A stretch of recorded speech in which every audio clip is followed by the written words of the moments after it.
Ok, Iker. Bueno, voy a adelantar la clase del día de hoy que no pudimos ver.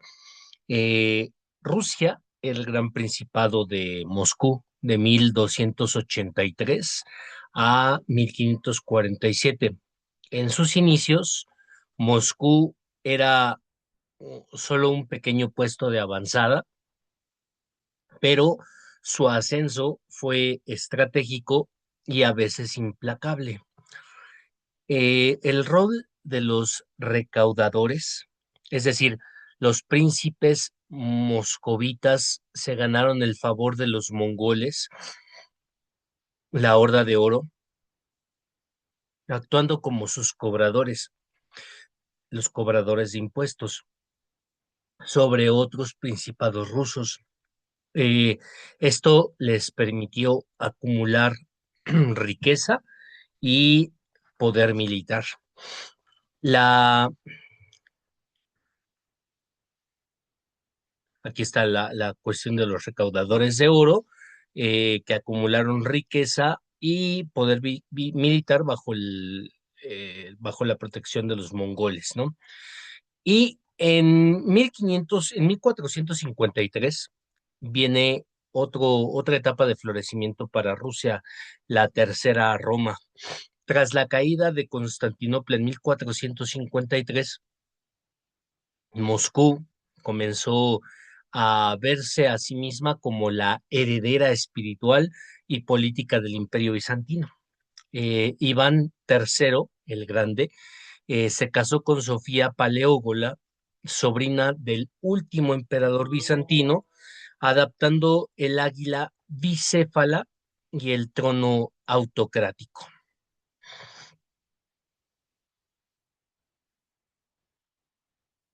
Desde mediados del siglo XIII hasta finales del siglo XV, eh, los principados rusos no eran soberanos, eran vasallos del imperio mongol.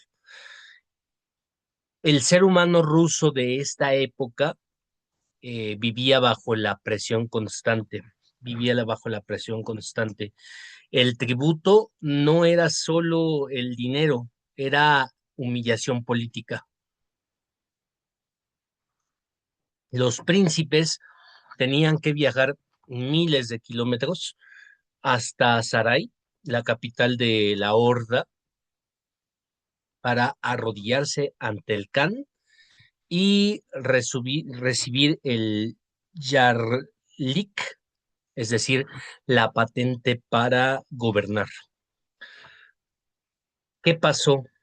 Bueno, durante este tiempo ya vimos que es desde mediados del siglo XIII hasta finales del siglo XV esta, esta abnegación que tenían los principados rusos hacia los mongoles.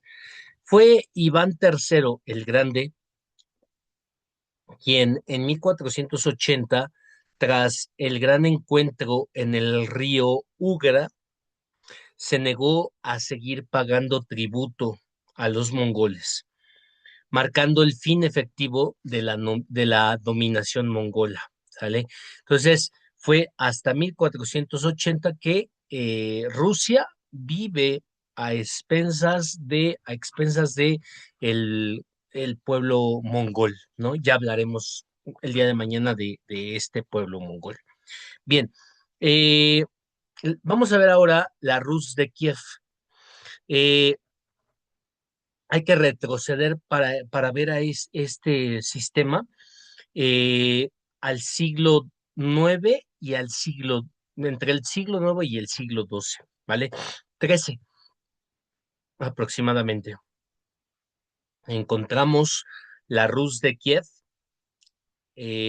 una federación de principados eslavos, por supuesto, marcando el fin efectivo de la dominación mongola, ¿no? Eh, es una federación de principados eslavos unidos por la fe ortodoxa y la dinastía Rurikida. Al igual que sucede hoy en las grandes corporaciones, Iker, cuando el liderazgo se diluye, la Rus de Kiev se desmoronó por disputas sucesorias. Cada hijo quería su propio reino, dejando la puerta abierta para que los mongoles los barrieran con facilidad, eh, pues importante, ¿no? Moscú es la tercera Roma y una cuarta ya no existirá. Filofey Foskov, monje ruso de 1510, nos dice precisamente esta frase: Moscú es la tercera Roma y una cuarta no existirá. Esta cita es vital, Iker, para entender la psicología de lo que vendría después. No buscaban ser solo un país, Rusia no buscaba ser solo un país, buscaba ser el centro del cristianismo ortodoxo. El paso de gran príncipe a zar, derivado de César, no fue un cambio de nombre por vanidad, sino una declaración de que el gobernante ruso era ahora un emperador sagrado, ¿sale? Para entender la profundidad del tejido social, imagina un campesino ruso de finales del siglo XV, mientras en Europa occidental el feudalismo empezaba a agrietarse. En Rusia, en el siglo XV, se estaba endureciendo el feudalismo, ¿sale? El, ¿Qué podemos decir respecto a esta etapa, a este análisis de la profundidad de vida social de Rusia? El día de San Jorge, antes del zarato, los campesinos, el zarato es la forma de gobierno. Si en Europa eran los emperadores, en los imperios, en el Imperio Romano era el César, bueno, el zarato viene de la palabra César, nada más que es en ruso, y en la época antes del zarato, los campesinos aún tenían el derecho de cambiar de señor una vez al año, alrededor de la fiesta de San Jorge del 26 de noviembre aproximadamente. Sin embargo, conforme los príncipes de Moscú necesitaban más control para financiar sus guerras de expansión, estos derechos empezaron a evaporarse, ¿no? La libertad del ser humano en Rusia se convirtió en moneda de cambio para la seguridad del Estado, ¿no? Eh, en esencia, antes del zarato, Rusia era un mosaico de territorios que intentaban sacudirse el dominio asiático mientras buscaban una identidad que los conectara con el legado de Roma y de Bizancio, de Constantinopla. Moscú no solo conquistó tierras, conquistó la narrativa de ser la protectora de todos los rusos. En este sentido, vamos a ver los años 1682 a 1725. Pedro I, el zar aprendiz. Pedro I hereda un reino que era en esencia un anacronismo viviente. Mientras en Inglaterra se discutían los límites del poder real con la Bill of Rights, en Rusia los nobles, es decir, en Rusia los nobles eran llamados como los boyardos. Estos boyardos aún se postraban ante el zar como si fuera una deidad antigua. El gran viaje de Pedro I, el ser humano, desata una faceta del ser humano como aprendiz. A diferencia de otros monarcas, Iker, que se encerraban en sus palacios, Pedro I viajó de incógnito por Europa en la llamada Gran Embajada. Trabajó como carpintero de Rivera en los astilleros de Holanda e Inglaterra. Imagínate a un hombre poderoso, con las manos llenas de callos, eh, aprendiendo a usar el sextante y la brújula. Pedro entendió que el conocimiento era la verdadera moneda de poder. A su regreso, no solo trajo sedas, trajo ingenieros, trajo médicos, trajo arquitectos. Eh, Esta es la figura de Pedro I, el zar Pedro I, ¿no? Un hombre, un monarca completamente, como lo dice la diapositiva, atípico, que, pues que entiende que el progreso de Rusia dependía de la modernización forzada basada en ciencia y tecnología, ¿no? Ese es el gran avance de este momento de la historia, ¿sale? ¿Cuáles son las reformas de Pedro el Grande? Bueno, pues eh, Pedro el Grande transforma el imperio antiguo en un imperio moderno que tiene mucha presencia en el mundo bueno, en el mundo de este momento, ¿vale? Su viaje a Europa, en el que aprende de astilleros y tecnologías para modernizar el Estado y el ejército. Eh, la Guerra del Norte. El Imperio Ruso, Iker, nace oficialmente con el Tratado de Nystad de 1721, tras derrotar a Suecia. Suecia era la potencia dominante del Báltico y Rusia era un gigante ciego sin salida al mar. Eh, la batalla de Poltava fue el momento en el que el mundo se dio cuenta de que Rusia ya no era una horda desorganizada, ya no era una serie de principados desorganizados, ¿no? Sino un ejército moderno, como tú bien sabes, en la historia de las monarquías, un imperio no es tal hasta que no demuestra su fuerza ante los iguales. Entonces, pues la Guerra del Norte, en la que derrotan a Suecia, precisamente la derrotan ¿para qué? Porque como te digo, es un gigante ciego que no tiene mar, ¿no?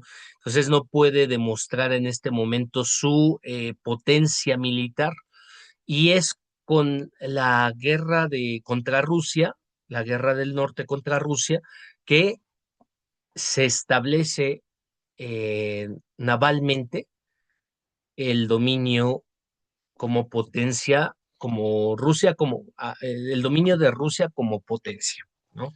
Bien, San Petersburgo, hemos escuchado hablar mucho de San Petersburgo, eh, es la ventana de Europa, o bueno, más bien, es la ventana hacia Europa, ¿no? Construir una ciudad desde cero en un pantano helado es el acto de arrogancia y también de visión más grande de la historia de Rusia. Eh, San Petersburgo fue la llamada ciudad construida sobre huesos. Se estima que decenas de miles de siervos y prisioneros murieron por las fiebres y el agotamiento.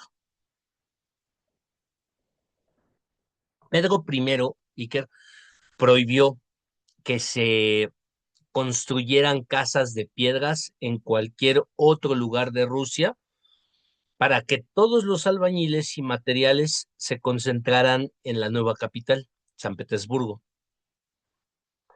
Obligó a los nobles a mudarse allí. Ya no era Kiev la ciudad, ahora la nueva ciudad y la más importante de las ciudades como ventana hacia Europa era San Petersburgo, ¿no? Eh, como te digo, obligó a los nobles a mudarse allí, lejos de sus tierras, eh, para tenerlos bajo su control directo, ¿sale? Entonces, aquí empieza una opresión de parte del zarato hacia los nobles de su nación, ¿no? Entramos al tema de la tabla de rangos. Este es un punto clave para tus análisis sociopolíticos. En 1722, Pedro I crea la tabla de rangos. ¿Qué significa esto de la tabla de rangos? Significa que el estatus de un ser humano ya no dependía de quién fuera su abuelo, es decir, ya no dependía el linaje, sino de su servicio al Estado. Ya no es el linaje, ahora lo que preocupa para ganarte un lugar en la tabla de rangos será el mérito. Si te acuerdas, en Francia también se dio esta cuestión de la meritocracia con la Guardia Imperial, ¿te acuerdas? Bueno, pues un plebeyo, entonces, por lo tanto, podría alcanzar la nobleza si servía con distinción en el ejército o en la burocracia. Te cito textualmente una parte de de nuestro texto que estamos profundizando. Nadie tiene derecho a un rango por el simple hecho de ser hijo de un noble. El honor se adquiere con el servicio. Esto lo establece Pedro I en el decreto de la tabla de rangos. Entonces, hasta aquí, ¿qué, em, qué costo tiene este progreso? Bueno, Pedro el Grande es la personificación de la violencia ilustrada. Quería civilizar a su pueblo, pero lo hizo a golpes de látigo. Para Pedro, la barba larga era símbolo del atraso ortodoxo y medieval. Entonces, Pedro emite un decreto: quien quisiera conservar su barba debía pagar un impuesto anual y llevar una moneda de bronce colgada al cuello que decía: la barba es una carga inútil. Fue una intervención directa en la identidad física del ser humano, ¿no? O sea, a ese grado de poder estábamos llegando en este momento de la historia, ¿no? Te digo, en la pantalla, en tu pantalla que estás viendo en este momento, vemos cómo Pedro I fue el símbolo de la violencia ilustrada, ¿no? Impuso reformas a la fuerza, como el impuesto que vimos de las barbas, buscando una civilización forzada con altos costos humanos, ¿no? Eh, Eliminó al patriarca de Constantinopla, elimina al patriarca de Constantinopla y creó el Santísimo Sínodo, la Santísima Reunión. ¿Para qué? Para que el zar se volviera la cabeza efectiva de la fe, ¿no? Ese zarato tenía su patriarca, ¿no? El patriarca de Moscú, y en esta organización del Santísimo Sínodo, de la Santísima Reunión, se convierte él mismo, el zar del zarato, en la cabeza efectiva de la fe, ¿no? Sucedió lo mismo que sucedió en Inglaterra, como ya hemos estado viendo en otros momentos de la historia, ¿no? Y por supuesto, eh, al ser él la cabeza principal de la ortodoxia, hay que entender esa palabrita. Ortodoxia significa, bueno, viene de esa separación de la iglesia cristiana en el 1096, que todavía no estabas con nosotros estudiando, en el 1096 se da la separación entre la iglesia que se considera ortodoxa y la otra iglesia que somos, bueno, que somos los que llevamos el rito romano, que le consideran la iglesia heterodoxa, ¿no? Ortos y doxos, la recta ley, ortos, recta, doxos, ley, y heterodoxos, heteros, diferente, y doxos, ley, ¿no? Entonces, cuando se hace ese rompimiento entre Occidente y Oriente, pues resulta que se hace esta iglesia de la ortodoxia, que también la sigue el Imperio Ruso, ¿no? Bueno, eh, Pedro hizo algo que cambió la psicología del pueblo ruso para siempre. Subordinó la iglesia al Estado. Al eliminar la figura del patriarca eh, y crear este Santísimo Sínodo, eh, este Santísimo Sínodo es, haz de cuenta, una oficina de gobierno para asuntos religiosos. El zar Pedro I se convierte en la cabeza efectiva de la fe, ¿no? En el impacto en cuanto al ser humano, para el campesino y el noble, desobedecer al zar no era solo una traición política, se convierte, al ser divino el zar, se convierte en un pecado mortal. Se crea una mística de líder supremo que perdura hasta la era soviética, que ya la veremos ahorita un poco más adelante. Eh, Fíjate lo que dice los historiadores en ese momento de la historia. Su Majestad es un monarca autocrático que no tiene que dar cuenta de sus actos a nadie en el mundo, sino que tiene el poder y la autoridad para gobernar sus estados y tierras como un soberano cristiano según su propia voluntad y entendimiento. Esto lo dice un escrito que se llama Reglamento Militar de 1716, redactado bajo la supervisión de Pedro I, ¿no? Eh, bueno, pues allí vemos cómo nuevamente se vuelve a, pues, a descomponer todo lo que es la idea de la cabeza de un país que quiere tener el poder absoluto de toda la nación, ¿no?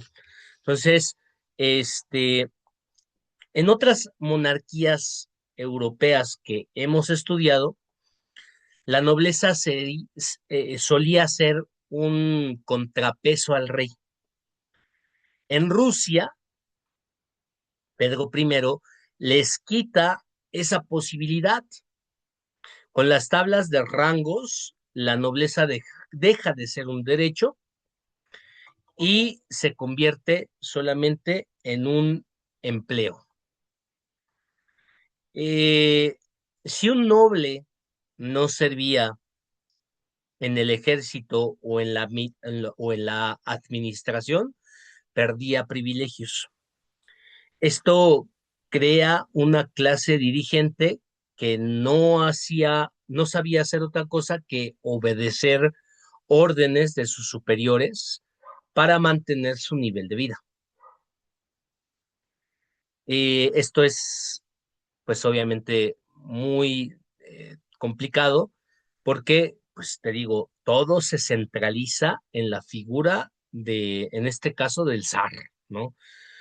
Un joven aristócrata, imagínate, de 15 años, no pensaba en administrar sus tierras, pensaba en qué uniforme debía de vestir para ascender al rango de asesor colegiado y no ser humillado por sus pares, ¿no? Mientras Pedro moderniza la superficie, barcos, moderniza palacios, moderniza academias, congeló el fondo de la sociedad para financiar sus guerras, Iker, y para financiar la construcción de San Petersburgo, endureció la servidumbre. Y aquí viene un problema en la historia de Rusia que es el sistema de castas. El ser humano se vuelve propiedad. Durante el imperio de Pedro, el siervo pasó de ser un campesino pasó de ser un campesino con obligaciones a ser prácticamente un objeto que el señor podría vender, apostar en cartas o enviar de por vida al ejército o al servicio militar que duraba 25 años, ¿no? Rusia, la gran contradicción, como dice allí tu diapositiva, es que Rusia tenía la tecnología de punta de Europa, pero la mano de obra de la esclavitud antigua. O sea, podría ser muy tecnológico, pero la mano de obra era a usanza antigua de la Europa occidental de los primeros siglos, ¿no? Esta desconexión hizo que cuando llegara la revolución industrial, Rusia no tuviera una clase media, una burguesía como la tienen en Europa, una burguesía que impulsara el cambio, como en Francia, como en Alemania, como en Italia. Eh, Esto fue pues el acabose y que trajo muchísimas consecuencias sociales, ¿no? Eh, Antes de ver a Catalina segunda, quiero ver contigo el legado de la reforma desde arriba. Esta es la tesis central que te podría proponer, ¿no? En Rusia, el cambio siempre viene desde el poder, nunca desde la base, nunca. Pedro I acostumbró al país a que la modernización es algo que se impone por la fuerza, no algo que nace del consenso. Esto genera un ciclo histórico que repitió Stalin y que algunos ven incluso hoy. Rusia se siente atrasada siempre frente a Occidente. Aparece una figura que impone reformas brutales para alcanzar a las potencias.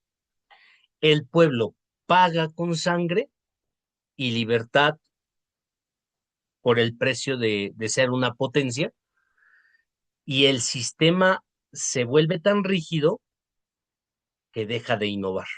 Es lo que vemos con Stalin, es lo que vemos ahora con Putin, ¿no? O sea, es una historia que se aprendió desde este momento en Pedro I, ¿no? Existe una crisis, Rusia se siente atrasada a diferencia de Occidente.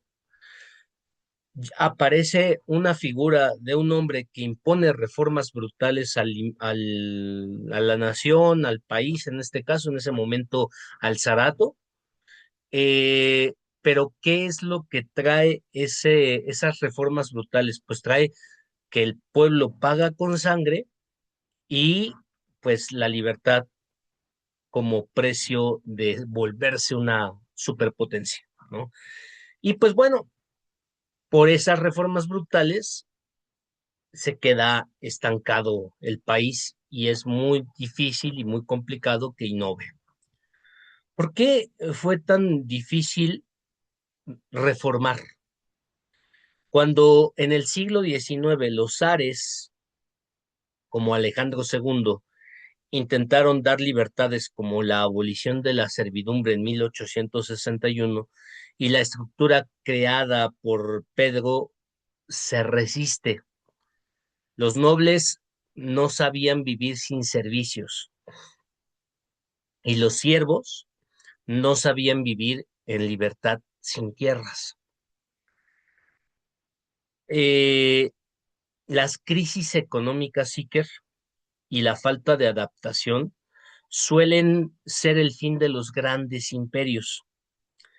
En Rusia, la máquina que Pedro construyó era tan perfecta para la guerra y la expansión que terminó siendo incapaz de gestionar paz y democracia. Allí este punto importante de la historia es por lo que vemos ahora como Rusia es, ¿vale? Pero esta es la primera parte de la historia de Rusia, porque tenemos que ver a Catalina II. Catalina II, la zarina ilustrada, pero también autocrática. ¿Quién es Catalina?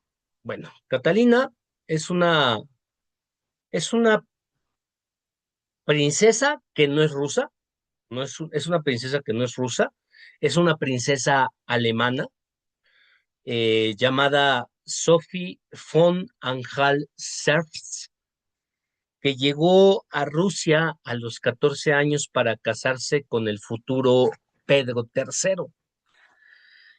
Aquí vemos un rasgo del ser humano fascinante, la adaptación como estrategia de supervivencia, ¿no? Aprendió ruso a la perfección, se convirtió a la fe ortodoxa y se ganó al ejército. Cuando entendió que su esposo era incapaz de gobernar, lideró un golpe de Estado. Como, como sabemos, el poder no se recibe, se arrebata. Catalina, Catalina mantenía correspondencia con Voltaire y Diderot, eh, estos grandes autores de los tiempos que ya hemos visto. El NACAS, que es una instrucción, en ella escribe un código legal basado en las ideas de Montesquieu y Beccaria, donde hablaba Catalina de la igualdad ante la ley y la abolición de la tortura. La cruda realidad, Iker, es que cuando esas ideas chocaban contra el control del imperio, Catalina elegía providencialmente el control, ¿no? El ser humano ruso seguía siendo un siervo, como lo quería Pedro I. De hecho, bajo su mando de Catalina, la servidumbre se extendió a Ucrania.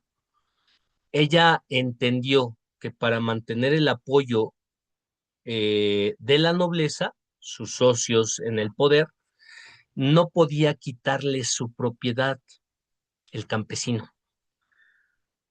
En 1773, la rebelión de Pugachov eh,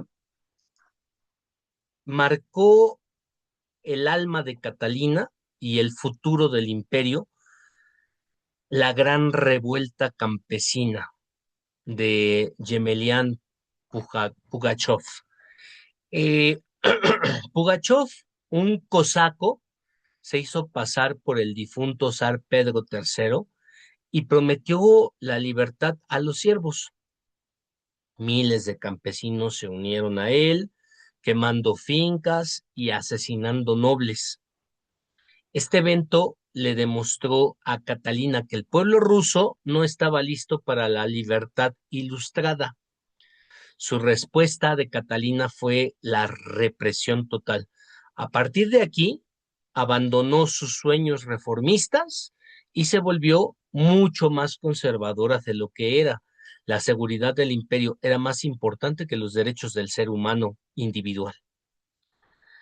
Eh, para el siglo XVIII,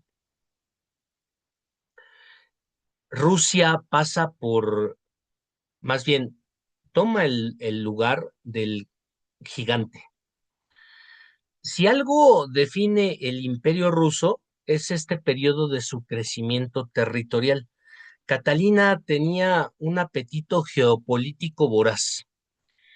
El proyecto griego soñaba con expulsar a los otomanos de Europa, ya lo veremos en esta semana al Imperio Otomano, y reconstruir el Imperio Bizantino con su nieto Constantino en el trono. Crimea y el Mar Negro logró lo que Pedro no pudo, puertos de aguas cálidas. Rusia dejó de ser un oso encerrado en la nieve para convertirse en una potencia mediterránea. El reparto de Polonia junto a Prusia y Austria, el imperio austrohúngaro, que también ya lo veremos en esta semana, Catalina borró a Polonia del mapa, moviendo las fronteras de Rusia hacia el corazón de Europa. Catalina Iker nos deja una lección sobre la ética del poder.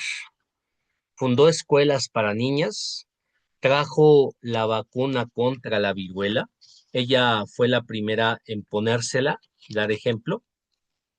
Y compró bibliotecas enteras para San Petersburgo.